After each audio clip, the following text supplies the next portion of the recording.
you surprising yourself with your level? Do you know who I am? Yes.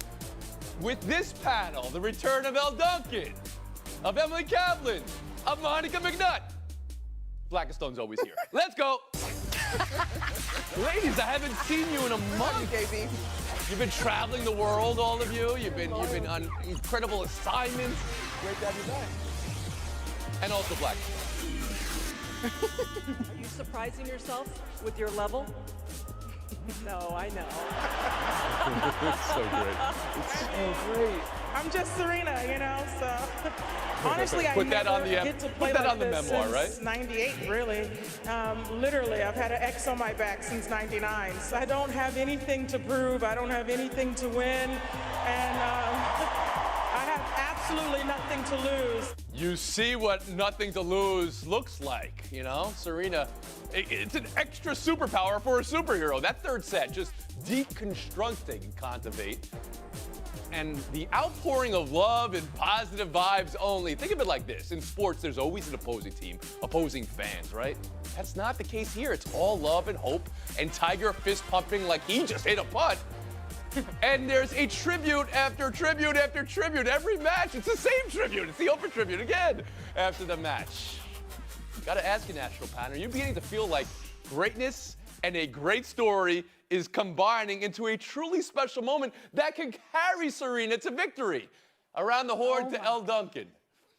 Tony, like there's so many trigger words that you just said. As I was watching this match, I knew that you were going to do what everybody's doing right now, which is why I'm celebrating, but also this thing is really complicated. Because yes, Tony, I too found myself a couple times screaming, "There's blood in the water, rip her effing throat out." And I'm not proud that my children were there when I said that, but here's the thing. The reason we keep talking about like, oh, well, she's playing, she's moving, she's playing better, she's playing looser. Look at this. Something special already has happened. We finally have Serena in a tournament where we're not asking about Margaret Court and chasing some record. We're not asking or talking about the last time that she made a major finals, the last time she did this, the last time she did that. We truly walked into this expecting nothing. And now all of a sudden that she's winning, we're going to start lumping expectation on her. And that's wrong. I don't think that we should do this because then we find ourselves disappointed. And the whole part of this run is to simply celebrate her for exactly who she is. So I really, really caution us from doing too much after watching last night. I don't even know how we do the rest of the show. Okay, but what do the numbers say about that, Elle? 24 is right there. It's right there. You don't want to go there. No, you guys, like we keep doing this to her. And again, this is all about sort of celebrating. Serena's already done enough for us. She has nothing to prove. She just said it. What she's already done is special. Let's stop acting like she needs to hit. This is not Tom Brady or Tiger Woods. They're not the same sports. They're not the same situation. Okay. We need to stop expecting that and let her live. Kevin Blackistone, dare you think that Serena can now win the U.S. Open?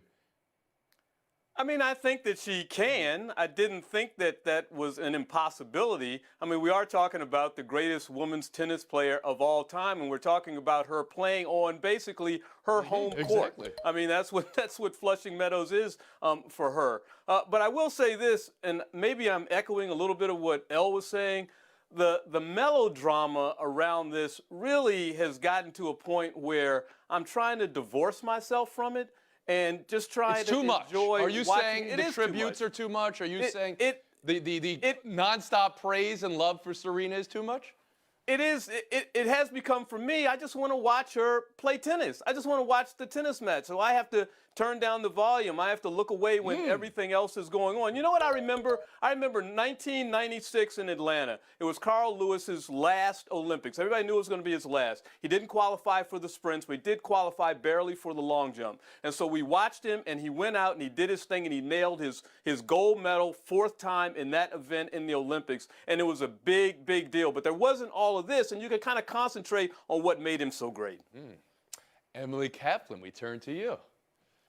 So I disagree with Elle, and she's Elle, just like Serena is Serena. And like, I appreciate Elle's point so much, but I don't think it's unfair to have expectations for her because that's what she wants. And like, look, I adore Serena. I literally have a painting of her in my living room. But even I found what Monday, I do. I'll show you guys a photo. But I found Monday's ceremony to be so gratuitous and absurd. And honestly, it's something to smell the roses while it's happening. But this was almost disrespectful because it literally felt like it was planned. They invited Gayle King out there because they expected her to lose. And I'm even watching SportsCenter this morning, and Mary Jo Fernandez is going on like, I didn't even think she would show up to the U.S. Open. That's how poor she was in Cincinnati. Wow. But this is Serena. The reason we love her is because she's an unrelenting winner, and she's literally proving to us with this vintage performance where she's unlocked this previous version of herself, where she goes and blows a 40-love lead and then breaks in the very next game, where she's hitting 120 miles per hour to serve late in this grueling 3-set match. And so, like, let's just appreciate the tennis, because for Serena, it's always been about the way that she shows up and competes, and that's the way to respect her,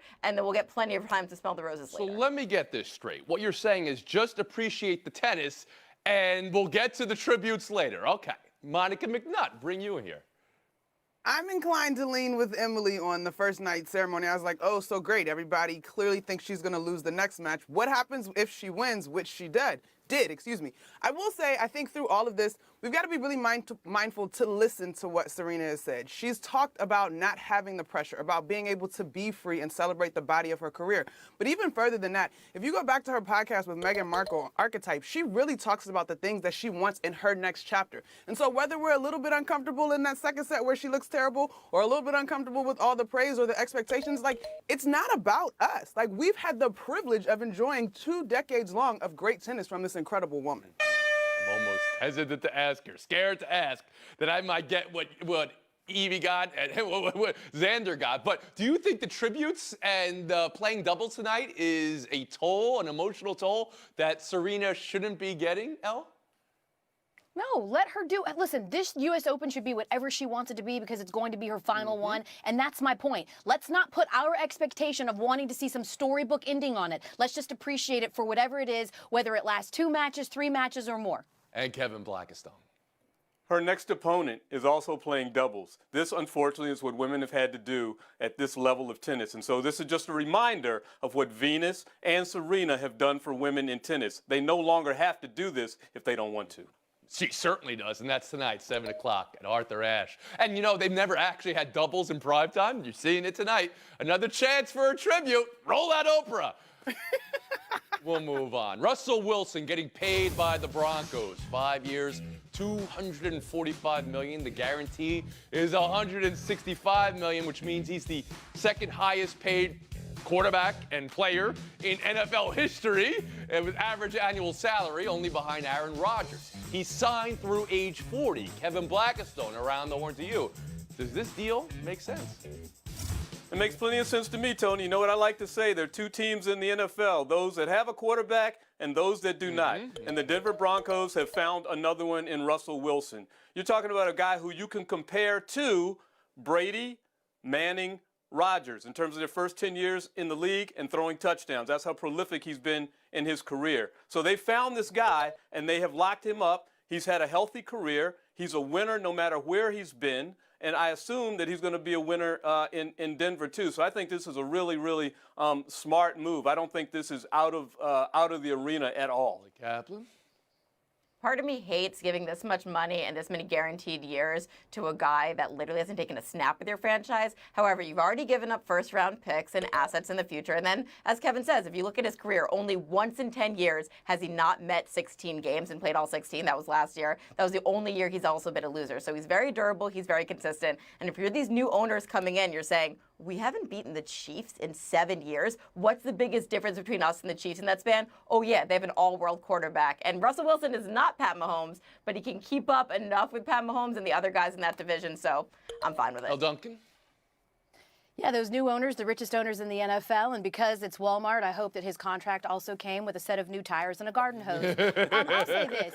I spent $10 for a bottle of water outside of Yankee Stadium last month because I was parched. Can you imagine how much money I would have spent if I was dying of actual thirst? The Broncos have had 1 winning season since Peyton Manning retired. They just bought themselves relevancy again. They just bought themselves an opportunity to compete again. I'm a Broncos fan. It's not about just making the playoffs. That is a franchise that expects championships, and they're going out on a limb here and hoping that they can have lightning in a bottle again by bringing in an old vet, like it worked with Peyton Manning, and paying this man. Give the man his money.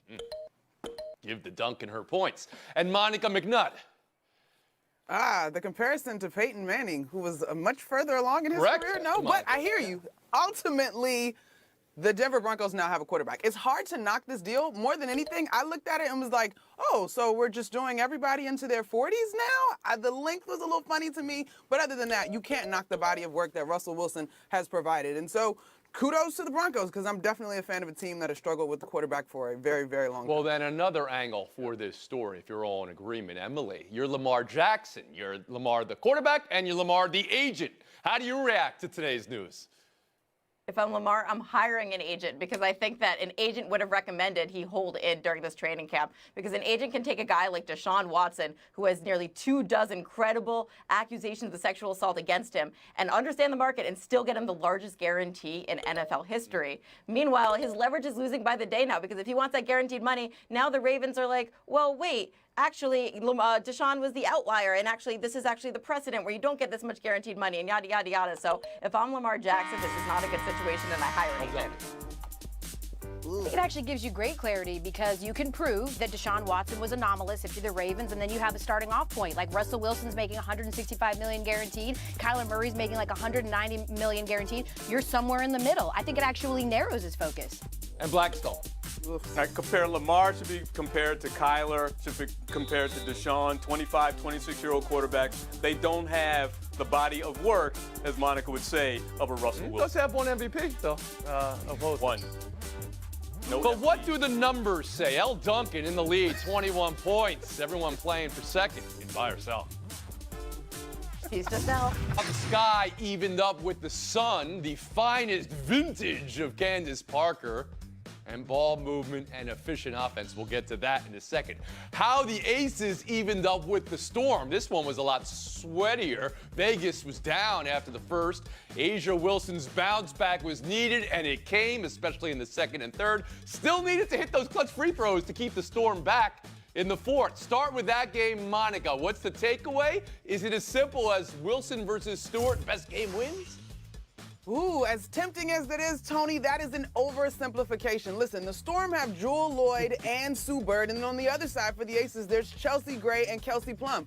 Those two players, Wilson and Stewart, are definitely the heads of the snake, but it's going to be about which supporting cast best supports their stars. This series is so good. All right, so we've got the tented fingers and the maniacal laughter watching this series. Last night's takeaway, number one, was the bounce back for Asia Wilson. Absolutely.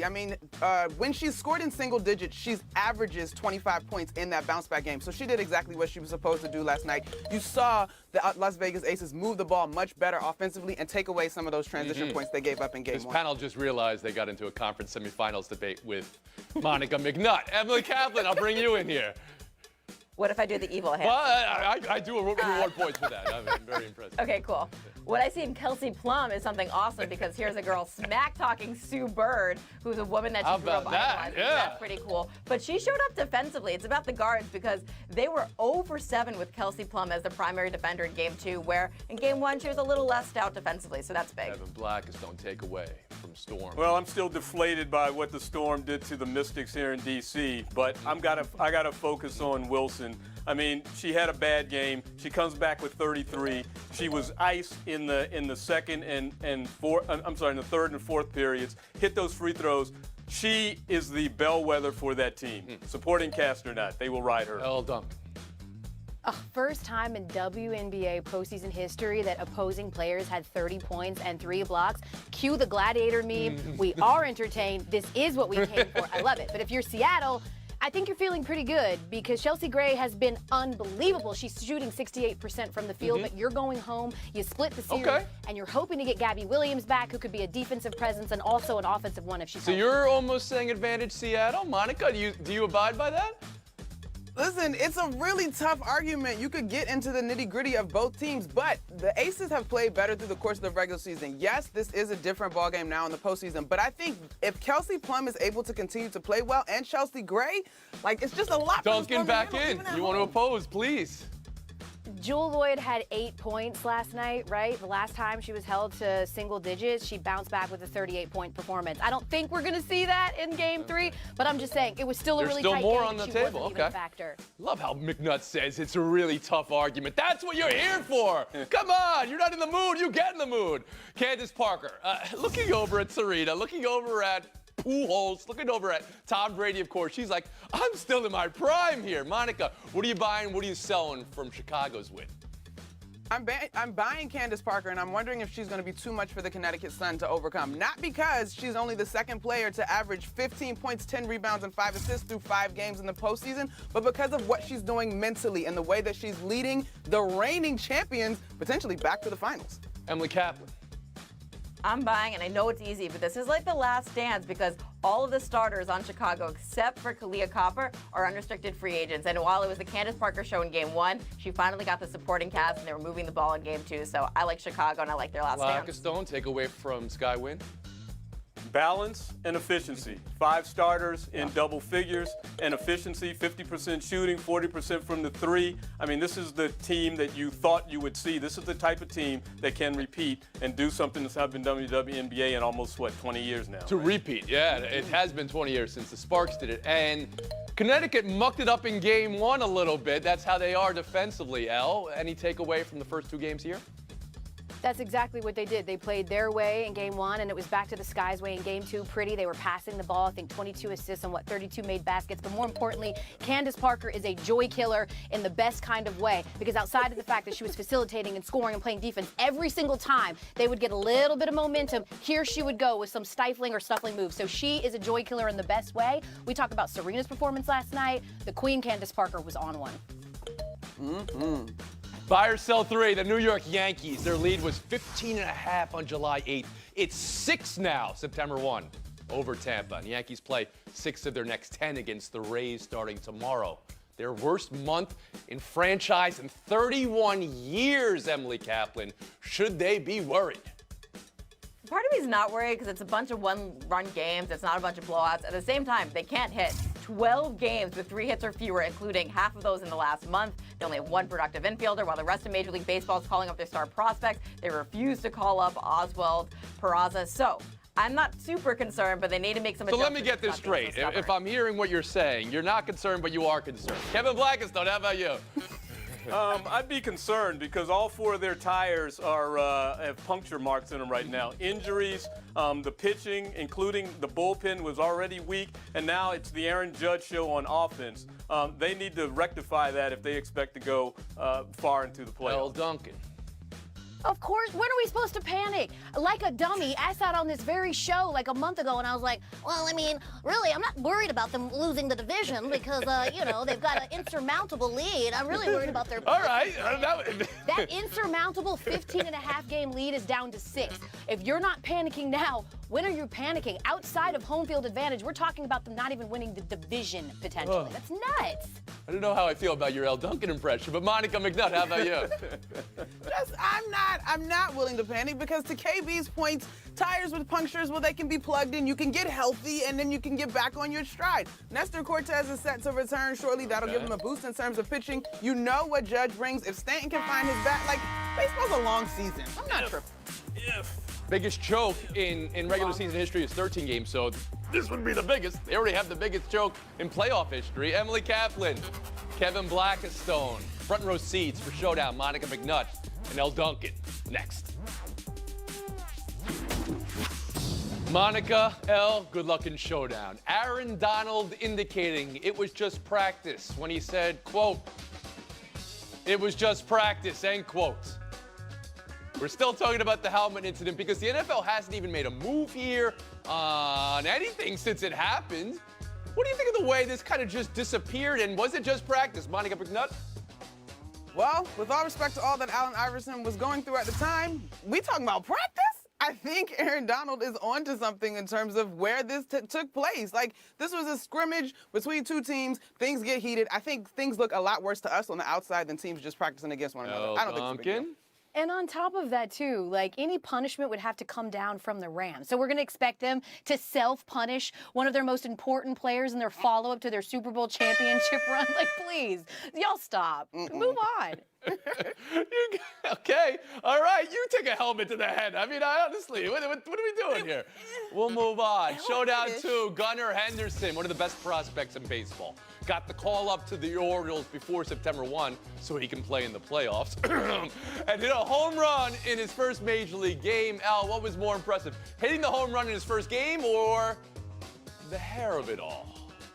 Yeah, I would say that there are a couple things that are impressive. A, that he's got the definite, like, rookie, your helmet doesn't fit yet, but also the idea that the Orioles called up a prospect at this point of the season because they're a playoff team. That is mind-blowing, and I actually love it for Baltimore. Monica? That's very impressive, but it is the hair of it all, Tony. I'm sorry, like, dudes with great hair, it's a thing, it's beautiful. It was just flowing. I think M calls it hockey flow? Yes. This was a tour de force performance today. L. Duncan, wire-to-wire win. 30 seconds of FaceTime. Okay, there is a flagrant overuse of the term rivalry in sports, but that is not the case in what we're seeing tonight in college football, the backyard brawl between Pitt and West Virginia. Our colleague Harry Lyles Jr. has a great article up right now on ESPN.com that talks about preparing for this game isn't just about film study. It's knowing what's going to be thrown at your bus and how to react when a 10-year-old tells you to eat you know what. Can't wait to see it. 7 o'clock, ESPN. They hate each other, and it's great. But what do the numbers say about that, L. Duncan?